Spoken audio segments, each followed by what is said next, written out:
नमस्कार, बवाल न्यूज में आपका स्वागत है। मैं हूं सत्य शरण मिश्रा। बड़ी टेढ़ी मेढ़ी है राजनीति की गलियां। नए जमाने के नेताओं के कुर्तों में भले ही सफेदी की चमकार नजर आती है, लेकिन इन सफेद कुर्तों के पीछे भी छिपी होती है कई कहानियां। कुछ कहानियां संघर्ष की, कुछ कहानियां सफलता और कुछ असफलताओं की, कुछ कहानियां स्वार्थ की भी होती हैं।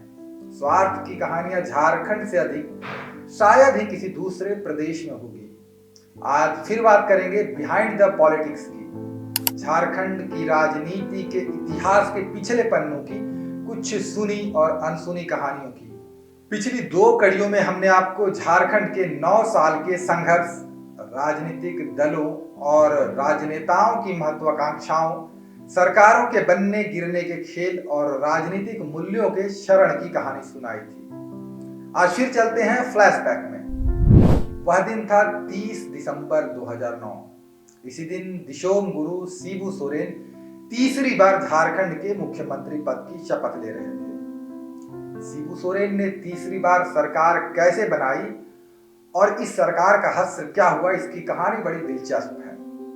तमाड़ उपचुनाव में हार के बाद जब शिबू सोरेन की सरकार गिरी थी, तब झारखंड में पहली बार राष्ट्रपति शासन लगा था। राष्ट्रपति शासन के दौरान ही राज्य में विधानसभा के चुनाव हुए, लेकिन इस बार भी झारखंड की जनता ने राज्य की किसी पार्टी को स्पष्ट जनादेश नहीं दिया। बीजेपी और जेएमएम को 18-18 सीटें मिली, कांग्रेस को 14 सीटें मिली, जेवीएम को 11 सीटें मिली, आजसू और आरजेडी को 5-5, वहीं जेडीयू को 2 सीटें हासिल हुई थी। उस समय 2 निर्दलीय और अन्य दलों के विधायकों को मिलाकर लगभग 8 सीटें आई थी। इस तरह कुल 81 विधानसभा सीटें थोड़ी थोड़ी कर सभी पार्टियों के पास गई थी। चुनाव हुआ तो सरकार तो बननी ही थी। उधर शिबू सोरेन तमाड़ में मिली करारी हार का कलंक धोने के लिए बेचैन थे। उधर कांग्रेस से झामुमो की दूरियां बढ़ चुकी थी, लिहाजा इस बार गुरुजी ने झामुमो के सबसे बड़े विरोधी दल बीजेपी के साथ मिलकर सरकार बनाई। सरकार बनाने के लिए झामुमो और बीजेपी ने अपने अपने दलों की विचारधाराओं की तिलांजलि दे दी। 2 अलग अलग विचारधाराओं का बेमेल गठबंधन हुआ। गुरुजी की सरकार बनाने में अहम भूमिका निभाई बीजेपी और आजसू पार्टी ने। डील हुई कि दोनों पार्टियों को एक एक उप मुख्यमंत्री का पद दिया जाएगा। तो इस तरह पहली बार झारखंड में 2 उप मुख्यमंत्रियों का चलन शुरू हुआ। बीजेपी से रघुवर दास और आजसू से सुदेश महतो उप मुख्यमंत्री बने। अब बेमेल गठबंधन वाली गुरुजी की सरकार धीरे धीरे खिसकती रही, लेकिन बैसाखियों पर टिकी यह सरकार बहुत ज्यादा दिन नहीं रेंग पाई। 27 अप्रैल 2010 को शिबू सोरेन ने एक ऐसा कारनामा कर दिया कि उनकी सरकार अल्पमत में आ गई। दरअसल शिबू सोरेन ने केंद्र में बीजेपी की ओर से मनमोहन सरकार के खिलाफ लाए गए कटौती प्रस्ताव पर सरकार के पक्ष में वोटिंग कर दिया। भले ही बीजेपी का यह कटौती प्रस्ताव केंद्र सरकार का कुछ नहीं बिगाड़ सका, लेकिन झारखंड में शिबू सोरेन की सरकार खतरे में पड़ गई। अब इस घटना के बाद बीजेपी ने आंखें लाल कर ली। आनंद फानन में दिल्ली में बीजेपी संसदीय बोर्ड की बैठक बुलाई गई। डिप्टी सीएम रघुवर दास, पूर्व सीएम अर्जुन मुंडा और यशवंत सिन्हा भी इस बैठक में पहुंचे।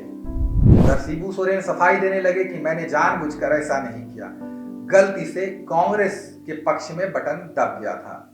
लेकिन बीजेपी कुछ सुनने को तैयार नहीं थी। आखिरकार 27 अप्रैल 2010 को बीजेपी ने झारखंड की शिबू सोरेन सरकार से समर्थन वापस लेने की घोषणा कर दी।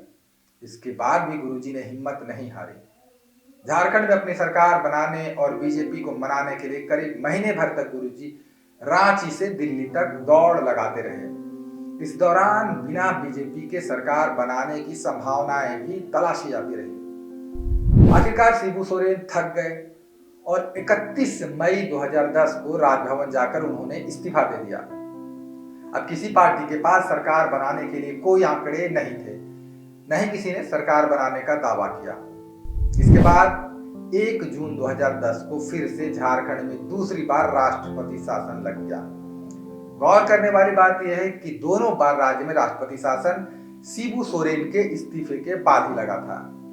अब राष्ट्रपति शासन लगने के करीब 3.5 महीने तक शिबू सोरेन बीजेपी के सहयोग से फिर से सरकार बनाने की कोशिश करते हैं, लेकिन इस बार बीजेपी ने कई शर्तें रख दी। सबसे बड़ी शर्त यह थी कि इस बार मुख्यमंत्री बीजेपी का होगा। गुरुजी ने उस वक्त यह शर्त मान ली। अब फिर से बीजेपी, जेएमएम और आजसू ने मिलकर सरकार बनाने का दावा पेश कर दिया। 11 सितंबर 2010 को अर्जुन मुंडा ने मुख्यमंत्री पद की शपथ ली। हैरानी की बात यह थी कि पिछली सरकार में डिप्टी सीएम रहे रघुवर दास को पीछे करके बीजेपी ने जमशेदपुर से सांसद, तत्कालीन जो सांसद थे अर्जुन मुंडा, उनको मुख्यमंत्री बना दिया।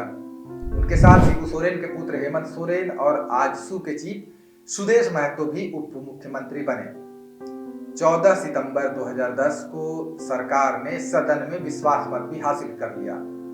अर्जुन मुंडा चूंकि सांसद थे, इसलिए अब उनके सामने मुख्यमंत्री बने रहने के लिए विधायक बनने की भी चुनौती थी। लिहाजा बीजेपी के विधायक मंगल सिंह सोई ने इस्तीफा देकर खरसावां विधानसभा सीट अर्जुन मुंडा के लिए खाली कर दिया।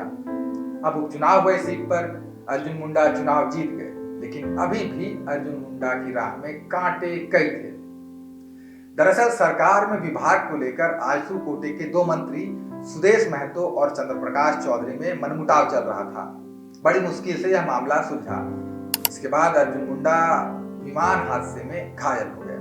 पहले हॉस्पिटल में उनका इलाज चला, उसके बाद सीएम हाउस में ही लंबे समय तक ट्रीटमेंट चलता रहा। मुंडा इस हादसे से उबरे ही थे कि एक और नई परेशानी खड़ी हो गई। विधानसभा के बजट सत्र में एसी-डीसी बिल को लेकर सत्ता पक्ष और विपक्ष के विधायकों के साथ उनके मंत्रियों ने भी नाराजगी जाहिर कर दी। मंत्रियों विधायकों ने यह कहते हुए सदन से वॉकआउट कर दिया कि सरकार में नौकरशाही हावी है। आखिर उनके दबाव पर वित्त विभाग को अपने नियम में संशोधन करना पड़ा। सहयोगियों की नाराजगी दूर करते, उन्हें मनाते समझाते अर्जुन मुंडा की सरकार के 26 महीने पूरे हो गए। लेकिन असली संकट अब शुरू हुआ था। शिबू सोरेन की सरकार से समर्थन वापस लेते वक्त बीजेपी ने जो राजनीतिक माहौल रांची से दिल्ली तक तैयार किया था, वही माहौल अब झामुमो ने तैयार कर दिया। पासा पलट गया।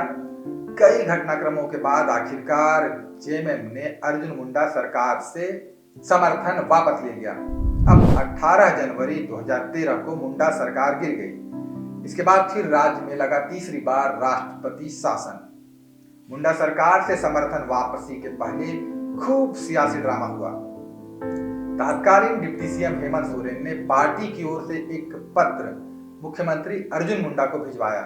इस पत्र में सितंबर 2010 में हुए 28 महीने के एक डील की याद दिलाई गई। जेएमएम ने कहा कि बीजेपी ने शासन चलाने का अपना 28 महीने का समय पूरा कर लिया है, अब मुख्यमंत्री झामुमो को देने की बारी है। हालांकि तब बीजेपी ने इसे झुठला दिया। बीजेपी ने कहा ऐसी कोई डील हुई ही नहीं थी। अब यह नाक की लड़ाई बन गई। जेएमएम पीछे हटने को तैयार नहीं था। तब बीजेपी ने धर्मेंद्र प्रधान को क्राइसिस मैनेजर बनाकर झारखंड भेजा।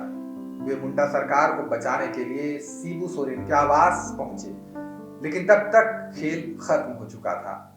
8 जनवरी 2013 को हेमंत सोरेन ने मुंडा सरकार से समर्थन वापस लेने की घोषणा कर दी। तो इस तरह झारखंड की तीसरे विधानसभा के 4 साल की समय अवधि में ही राज्य की जनता ने 3 मुख्यमंत्री और 2 बार राष्ट्रपति शासन का मुंह देख लिया।